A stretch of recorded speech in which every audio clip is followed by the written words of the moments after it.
ఇవాళ సుప్రీంకోర్టులో కంచెగచ్చిబౌలి భూముల అంశంపై విచారణ జరగనుంది. గతంలో కూడా హెచ్సియు భూముల అంశాన్ని సుప్రీంకోర్టు విచారించింది. హెచ్సియులో పర్యటించి అఫిడవిట్ దాఖలు చేయాలని సిఎస్ను సుప్రీంకోర్టు ఆదేశించింది.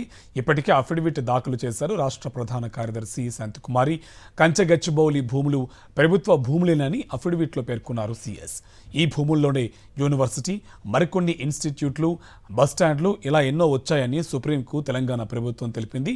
సుమారు 20 ఎకరాలకు పైగా 400 ఎకరాల స్థలం న్యాయ వివాదంలో ఉండడం వల్లనే అక్కడ చెట్లు మొలిచాయని సుప్రీంకోర్టుకు తెలిపింది తెలంగాణ సర్కార్. కంచెగచ్చిబౌలి భూములు అటవీ శాఖకు కానీ హెచ్సియు కానీ ఎటువంటి సంబంధం లేదని ప్రభుత్వం తెలిపింది. భూమి రెవెన్యూ రికార్డుల్లోనే ఉందని, అటవీ శాఖ రికార్డుల్లో లేదని అఫిడవిట్లో సిఎస్ తెలిపారు. నిబంధనల ప్రకారమే చెట్లను తొలగించామని, చట్టాలకు లోబడే వ్యవహరించామని అఫిడవిట్లో పేర్కొన్నారు. ఇదే అంశకు సంబంధించి మరింత సమాచారం మా కరెస్పాండెంట్ వెంకటేష్ మనకి ఢిల్లీ నుంచి లైవ్లో డీటెయిల్స్ అందిస్తారు. వెంకటేష్, ఇవాళ సుప్రీంకోర్టు విచారించబోతుంది. ఇంకోవైపు సిఎస్ కూడా అవి ప్రభుత్వ భూములే, న్యాయ వివాదాల్లో ఉండడం వల్లే చెట్లు మొల్చాయని కూడా చెప్తున్నారు. డీటెయిల్స్ ఏంటి?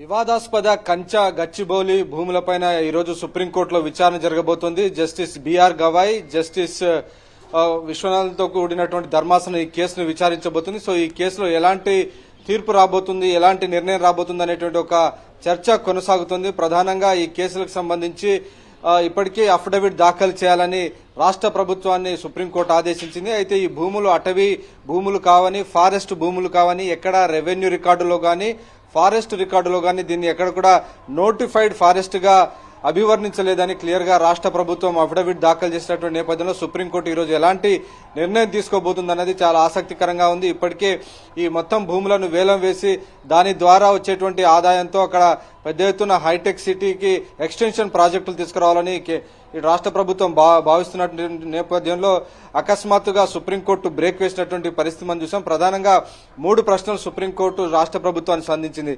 ఇంత వేగంగా, ఇంత హేస్టీగా హైకోర్టు అలాగే నిబంధనలకు విరుద్ధంగా ఈ భూములను ఎందుకు నరికేయాల్సి వచ్చిందనేటువంటి ఒక మౌలికమైనటువంటి ప్రశ్న ఈరోజు సుప్రీంకోర్టు రాష్ట్ర ప్రభుత్వాన్ని అడిగింది. అలాగే ఈ చెట్లు నరకడానికి ముందు కావాల్సినటువంటి పర్మిషన్స్ తీసుకున్నారా అనేటువంటి 2వ ప్రశ్న అడిగింది. 3వది దీనికి సంబంధించినటువంటి ఎన్విరాన్మెంట్ ఇంపాక్ట్ అసెస్మెంట్ స్టడీ ఏదైనా జరిగిందా.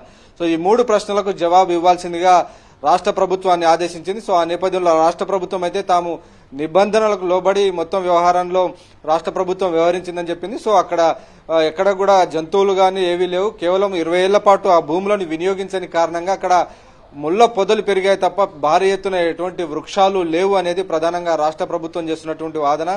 అక్కడ కంచె లేని కారణంగా హెచ్సియుకు ఆనుకొని ఉండడం వల్ల అందులో ఉన్నటువంటి జంతువులు, జింకలు గానీ ఇతర పక్షులు ఇక్కడికి వచ్చాయి తప్ప సహజంగా ఇక్కడ ఖాళీ భూముల్లో ఏవి జంతువులు గానీ పక్షులు లేవని చెప్పేది ప్రధానంగా రాష్ట్ర ప్రభుత్వం చెప్తుంది. సో రాష్ట్ర ప్రభుత్వం చెప్పినటువంటి వాదనను ఈరోజు సుప్రీంకోర్టు ఎలా స్వీకరిస్తుంది, సో తదుపరి నిర్ణయం ఎలా తీసుకుంటుందన్నది మనం వేచి చూడాలి. సో దాన్ని బట్టే రాష్ట్ర ప్రభుత్వం ఈ భూములను తీసుకోగలుగుతుందా లేకుంటే ఇలాగే స్టేల్మేట్ కొనసాగుతుందన్నది మనం వేచి చూడాలి.